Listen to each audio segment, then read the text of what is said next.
You're a saint. Now, don't let that go to your head, because he also called the church at Corinth saints. And we know what the church at Corinth was. They were a group of very carnal people. And the point is this, that it isn't about your behavior. It is about your identity in Christ that is important.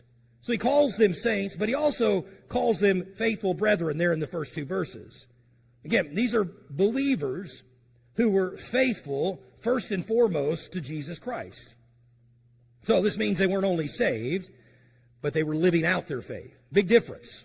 Some folks live their life saved, but never really have any outward evidence that their faith is in Jesus Christ. In other words, they weren't just members of a church. They weren't just members of a group of people. These are people who are steadfast in their faith. Listen to this, despite the culture around them, and certainly despite the false teachings that are beginning to creep up within the church. Then Paul begins to acknowledge their sincere belief in verse 4. In other words, as he says this, we heard of your faith. Now, I didn't mention this a while ago, but their faith was well known. Paul didn't actually start this church. I'm not sure when Paul actually visited. I have to go back and do my research. But at this point, all of this has been done. All the knowledge he has of the church at Colossae has been through Epaphras, their pastor. This isn't a church that he actually started. And he says this, I've heard of your faith. I've heard how much your faith is in Christ Jesus. And as I thought about that, not ever necessarily meeting these people, he knew that their faith was incredible. And it begs the question for you and I, people that know us, do they know us for our steadfast faith? I'll be honest, even as your pastor, that's a little bit convicting to me.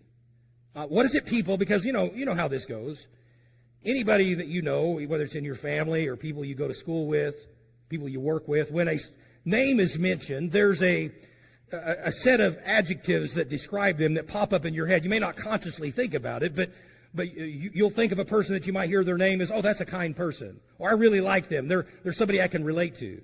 Or that dude's a jerk. I don't like that guy at all. There's something that comes into your mind when you hear a name. And as these believers in the church at Colossae, the thing that seems to come up at the forefront of Paul's mind is you are a people of steadfast faith. I'm just telling you that ought to be something that you and I are known for.